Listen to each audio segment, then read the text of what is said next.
Oh yeah, I have. Stop recording. I have recorded a video here a couple of times before, but a lot of you people might not have seen it because, hey, this is a place called Cairn Holy. Cairn Holy is a holy cairn, and a holy cairn. Cairn is Gaelic for a heap of stones. Protected place, do not graffiti. A heap of stones on a megalithic site. There's a sight line. So most of the stones have been removed from this place, and the question is, who goes around removing stones from ancient sacred sites? And many might easily answer, it could have been the Vikings, it could have been the Normans.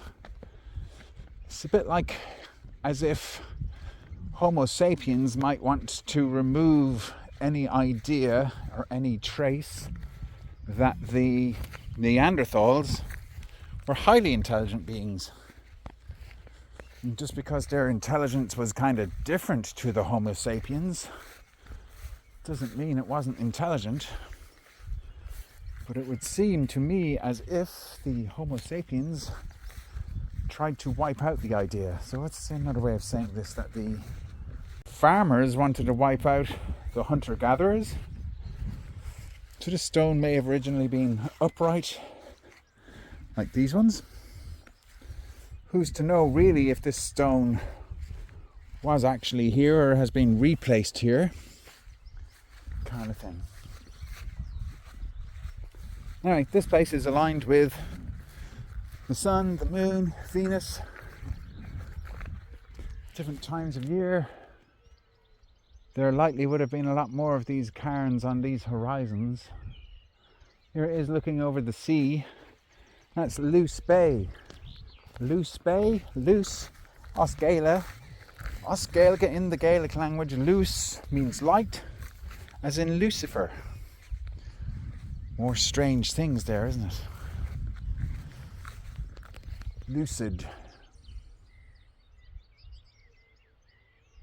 There's a river near here called the River Cree. Cree is Gaelic for heart.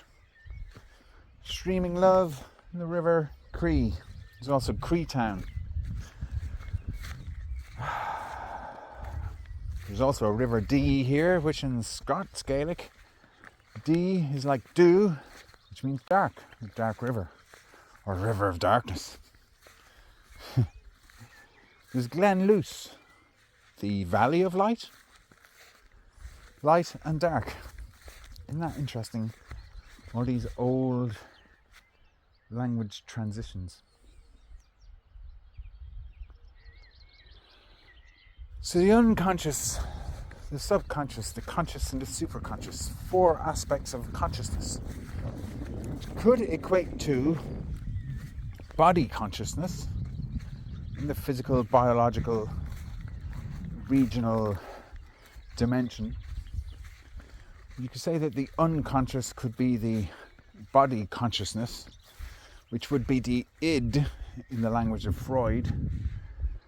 In that language of Freud, the id is the id in identity, the id entity.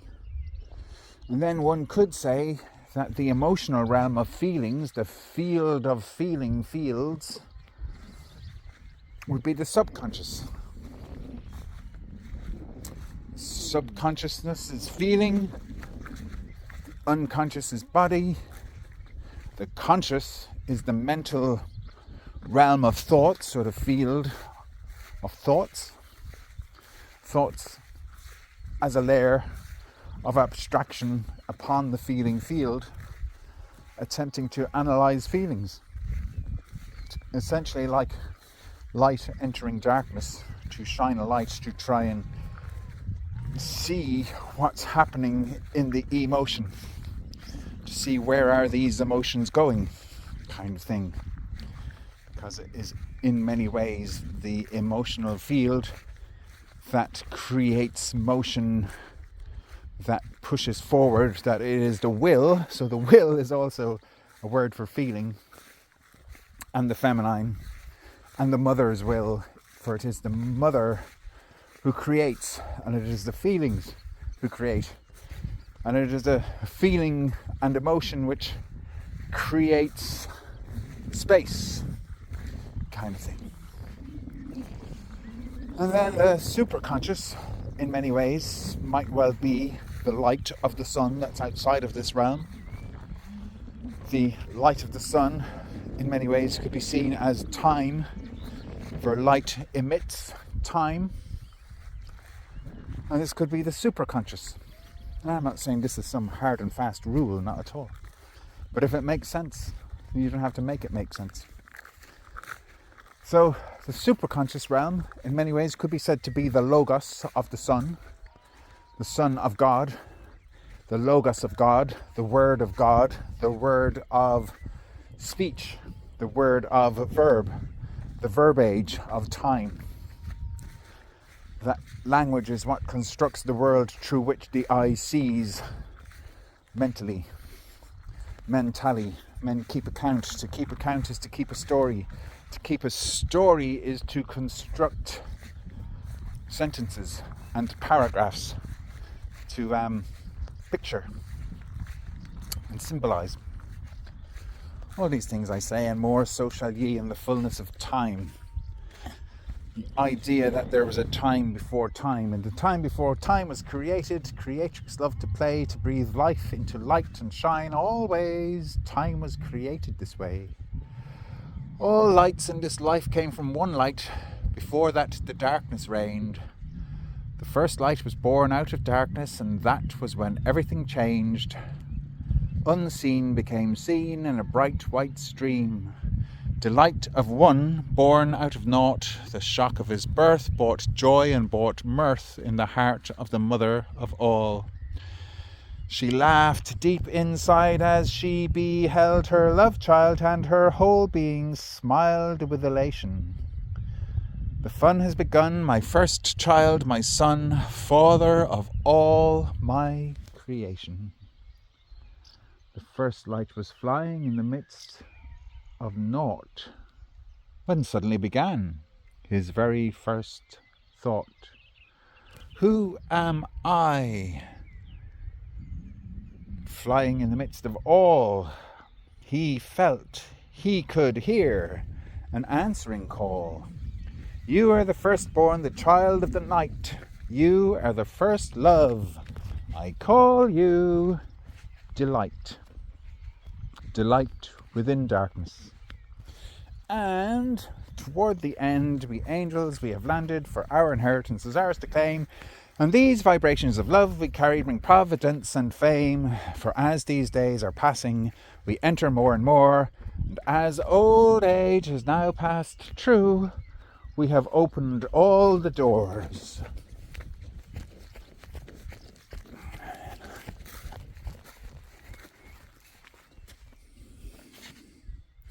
Now history is ended, and of time he has no more. Now yesterday is fading fast, and tomorrow's potential store awaiting us. The time for talking's over, this story is done and told. Now all we have, the gift of healing, healing for our souls. Now all there's left is the gift of healing, healing for one whole soul. Amen. So that's the beginning and the ending of a fairy tale. And this next bit is after the end, which is called the aftermath. After mathematics, the aftermath. What happens after an abomination has bombed the nations? What happens when the line comes full circle? When the circle becomes a sphere? When realize that within the sphere, the outer sphere outside the sphere is outside of time, outside of here. And if you can see that time is a sphere, if you can imagine a sphere has an inside, you can be inside time and you can be outside time. You can enter into a circle and you can go back outside a circle. Dedicated to delivering excellence. A nice few words. So, as much as I, the physical body, can put my hand into the medium of water, It doesn't sever my hand from the rest of my body. My soul can put my mind into the feeling field of this virtual world, physicality. My soul can emit inside of time. The physical universe, multiverse, multiple galaxies. If the physical universe, wow, there's loads of forget-me-nots here. Haha, how lovely. Just give you a close-up, cause some clover. Anyway. If the soul intelligence can emit itself inside of the sphere of physical time, it can retrieve itself from time. There was a time before my lifetime. There were previous times when I dipped my soul into this world as time marched on. So here we are in the 26th year after the 20th century, after the birth of the Common Era. Here we are, apparently 5,000 years, 50 centuries after these stone structures are constructed. The foundations of a story that is the fairy folk of a fairy tale kind of thing. Here's a poem for the end of time, the aftermath to sum it all up. Jesus, I am a white boy. A white boy? A Caucasian? A white boy. Wide to what's going on within these little triangles. So here we are inside a sacred site.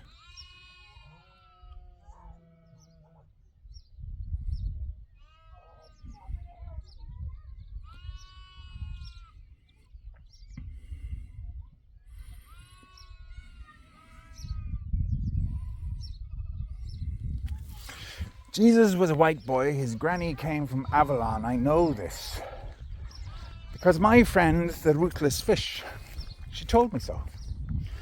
She said, she, S-I-D-H-E, she as in the fairy folk. She said the white race were the first upon this earth. Upon this earth they were the first, she said. Says I to her in answer, were they indeed? The tribe of Lucifer, bright white light, which did descend from brightest star above with blessed love, and came down here to the Garden of Eden, to plant the seeds of white light, to split in rainbow fragments bright. 7 colours race through course of faith, and deeper down in colours grown, and deeper colours bird tribes flown, and deeper still the lizards lurk, and deeper still the heart of earth, and deepest in the hearts of all, bright white angels caused the fall. The fall from grace to human race, the fall from heaven down to earth, the fall of bright ones in the sky, where down to earth we seem to die, while all the time is just a trick, a game of one whose name is Patrick, whose mother was the only one creatrix, mother of the sun. Do you see? Do you see? Do you see the devil? Do you see? The devil is just... Do you see? The devil is just a machine. Do you see? The devil is just a machine by which the lives of souls who choose not to live by the way get recycled through the wheel of karma until the day of doom shall come, apocalyptic. In light end meant indeed. Jesus was a white boy, A wide boy. Sure, why not? So we now live with a white sun, what used to once be golden, and a white moon, which used to once be silvery, and a loose bay, a bay of light.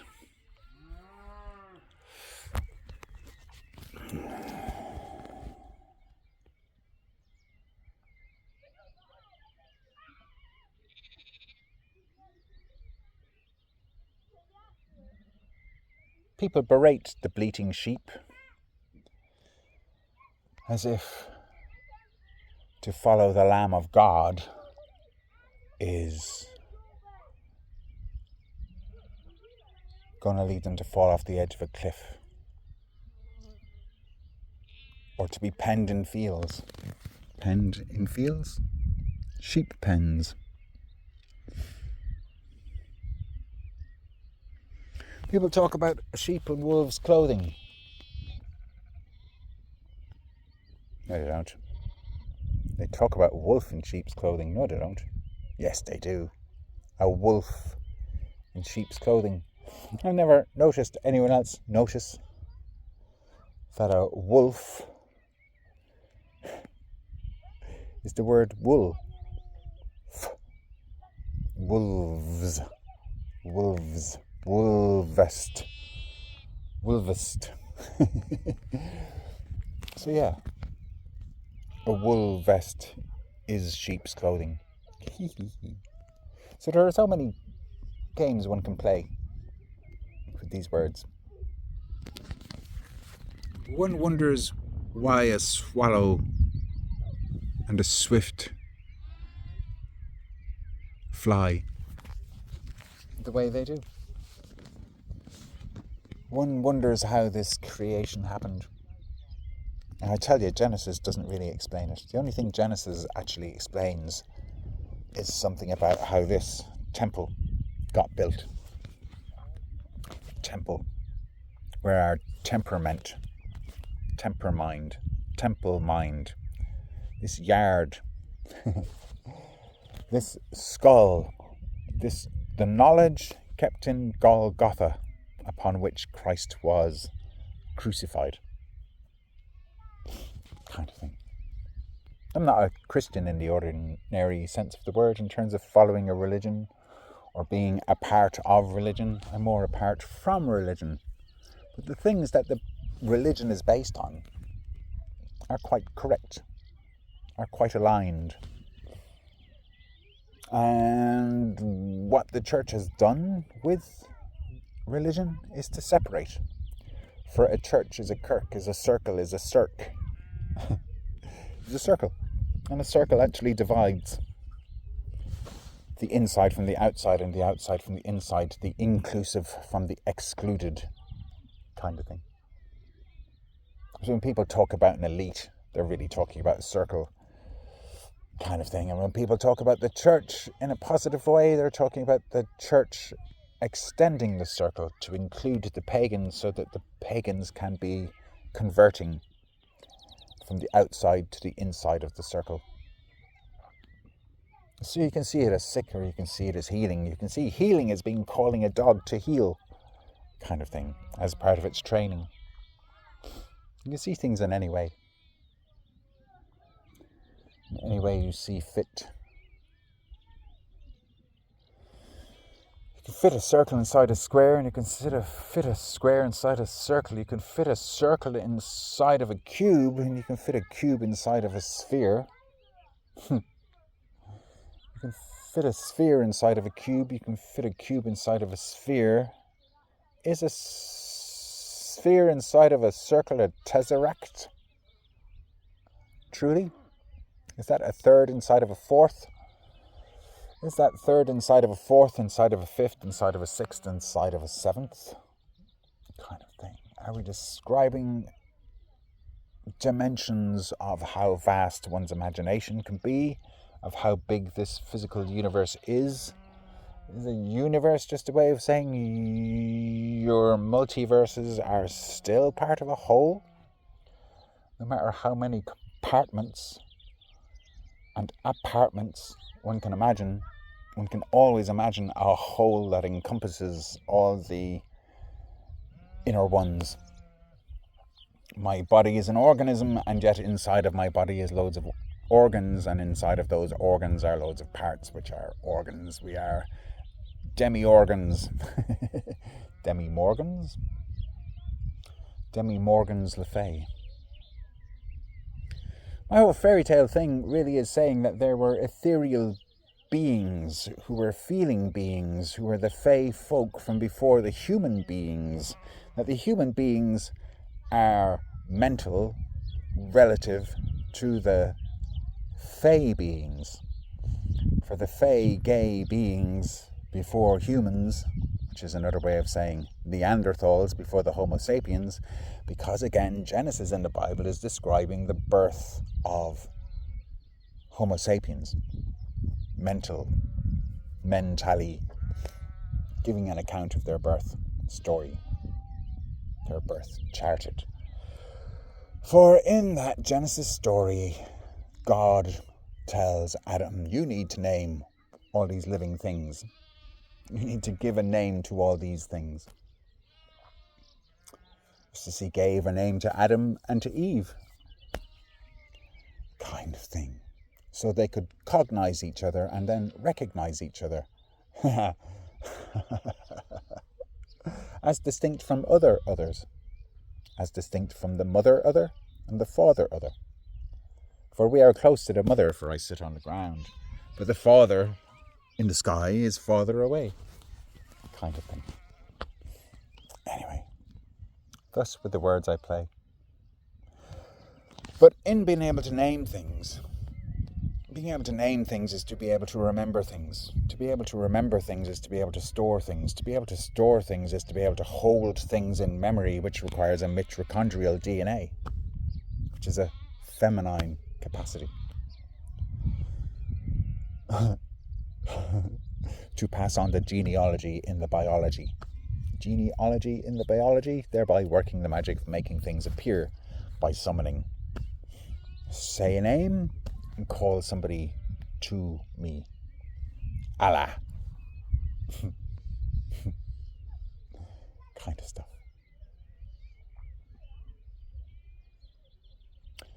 So, with man developing a prefrontal cortex in order to be able to process language, in order to be able to name things, in order to be able to remember things, in order to be able to summon things back up from memory into the present to be present in the present, so that one can project those present images into the future using language to construct worlds which can come to be.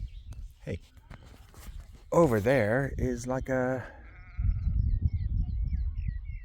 hawk circling around. It would be nice if I could zoom in. Maybe I can. Maybe it's not worth it. That's the end of that. I think I've run out of memory. Oh no, still doing it.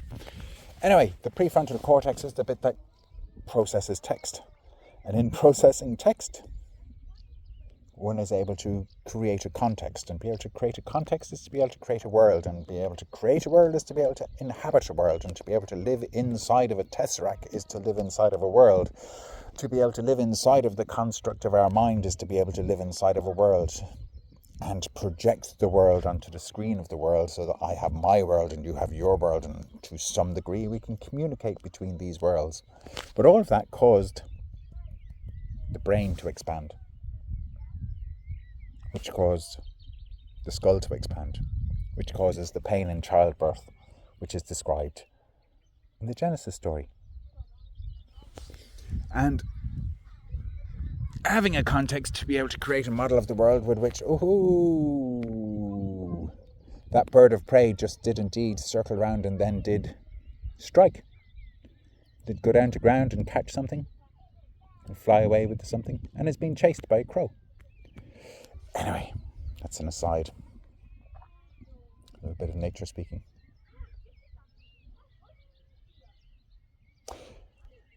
Having a prefrontal cortex allows us to be able to imagine a model of the future, and by creating a model of the future, that allows us to adapt to what we remember from the past and try something different in the present, so that we could have a different outcome in the future. So that is to adapt. And to adapt is where we get artificial intelligence.